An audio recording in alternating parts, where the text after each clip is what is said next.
Hi everyone, my name is Aybike Özcan and today I'm going to talk about the universal characteristics of language and how we can adapt this in our language classroom. To start with, my presentation will take about 10 minutes, and if you have any questions, please do not hesitate to ask me through email, which you will see my email at the end of my presentation. So this is my outline. First, I'm going to talk about what language is.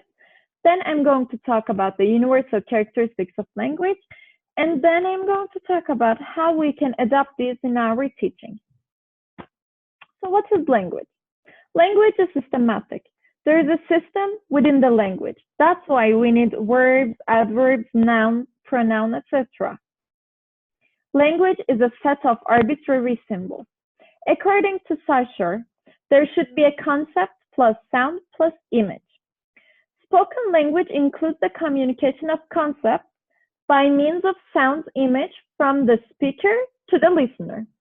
Language is a product of the speaker's communication of signs to the listener. Saussure says that a linguistic sign is a combination of a concept and a sound image. The concept is what is signified, and the sound image is a signifier. The combination of the signifier and the signified is arbitrary. For example, any sound image can conceivably be used to signify a particular concept. The word arbitrary should not imply that the choice of the signifier is left entirely to the speaker. He means that it is unmotivated. It has no natural connection with the signified. Those symbols are primarily vocal, but they can also be visual. For example, we can express our feelings, our ideas, our emotions visually rather than vocally. The symbols have conventionalized meaning to which they refer. In every language, there is a specific word used for example, for happiness, for love, for joy. In every language, it differs. Language is used for communication. Language operates in a speech community or culture. In order to communicate with other people, in order to express your ideas, express your feelings, you need to communicate. And in order to do this, you need to use language. Language is essentially human, although possibly not limited to humans. Animals can communicate with each other, as you can see in the figure, or we can understand what an animal wants based on their emotions, based on how they act. For example, there's something called a doggy language. You can understand when it's alert, you can understand when it's anxious, you can understand when it's angry. Language is acquired by all people in much the same way language and language learning both have universal characteristics. There is a common cause, there is an emotions, ideas, feelings, thoughts. There needs to be a subject, a verb, and an object. The universal characteristics of language. So the first one is the semanticity. A language signal or symbol always conveys meaning. In linguistic terms, all the symbols or signals of language have a semantic content. The semantic content means each symbol is associated to something in the real world. Humans, we, are able to give the same symbol a meaning, and very often more than one meaning. And we are still able to distinguish all of them. For example, instead of saying dog, you can say four-legged animal, common pet, fur, chases cat, barks, etc. You can still understand what those mean. Arbitrariness. Human language is arbitrary. There is no similarity between them. There is no resemblance between the language symbol and the thing that is representing. It's simply the label it was given to present the thing. The process of choosing this was completely random. It was out of blue. Our brains are trained to associate.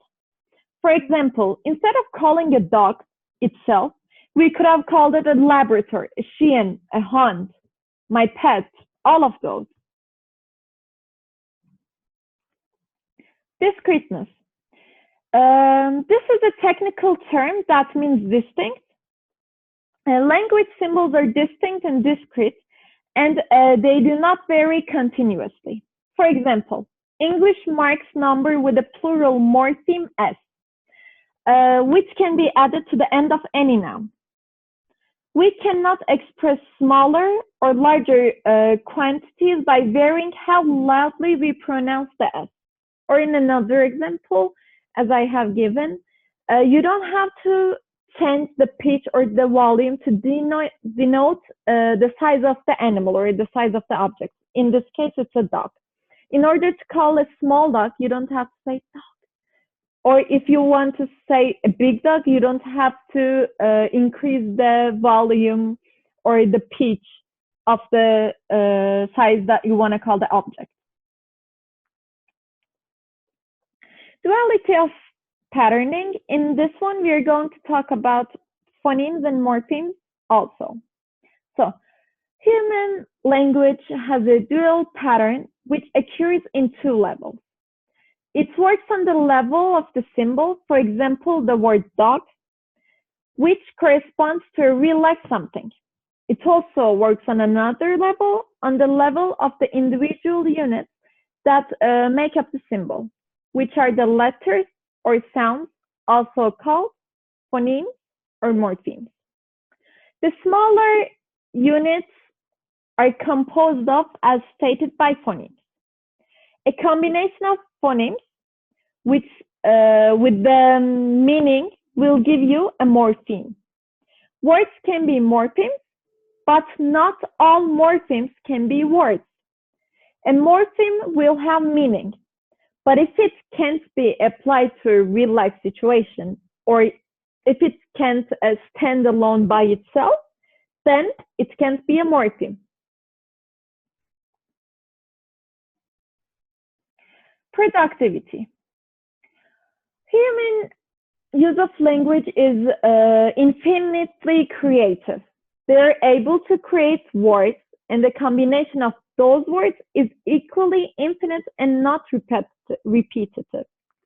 As an example, you might hear a sentence like this. I was tired of cleaning up after my dog in my backyard, so I taught him how to pole vault. Even though you have never heard this sentence before, you can understand what it means effortlessly. And the last one is the displacement. By using language, we can communicate about things that are physically and temporarily displaced. In other words, things that aren't about physically present. As a matter of fact, things can be abstract and not even physically exist or be palpable by touch. It's possible to talk about things that don't exist. We can also talk about things that they don't exist emotionally or physically. In other words, we can say that it's a fictitious thing, but we can still talk about them. We can also talk about some things that happened in the past, the future, or the present. So right now I'm going to talk about the universal characteristics of language used in classrooms. We can use semanticity by doing a role play activity. For example,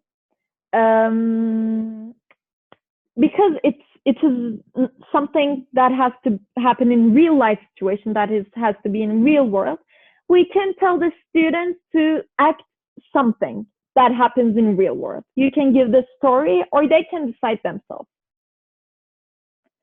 Duality. In duality, we can use the word formation. There are certain phonemes and morphemes, and we want the students to combine them and make a word formation. In discreteness, we can use an activity called complete the end of the story. So this is how you do it. First, you give the beginning of the story, and you will tell your students to complete the end of the story, what will happen. It's you will see that every student is giving a distinct answer. It's all different from each other. Arbitrariness, for arbitrariness, we can use hangman.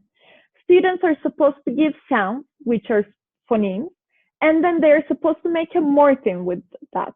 For example, cat and mat.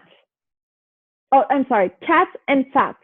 With one phoneme, you can give an example by with one phoneme, a word can change and the word totally will change also. The meaning of the word will be totally different. In displacement, because it is something that don't exist physically, you can tell them to draw Spider-Man. You can tell them to draw an angel. Because it's not something that we can see, it will be distinct again. Each student might draw something else. And all English teachers, let's say, uses tenses, which they're using also displacement. They are using the future tense, the past tense, the present tense, and productivity. So for productivity, for example, Shakespeare has gained more than 700 words in English language. By this way, you can explain this to your students and you can tell them to produce their own words.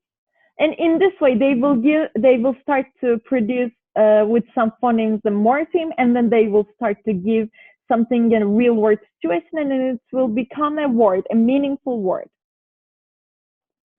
Thank you for listening. This was my end of my presentation. This is my email address. If you have any questions, please do not hesitate to ask. And these are my references. Thank you for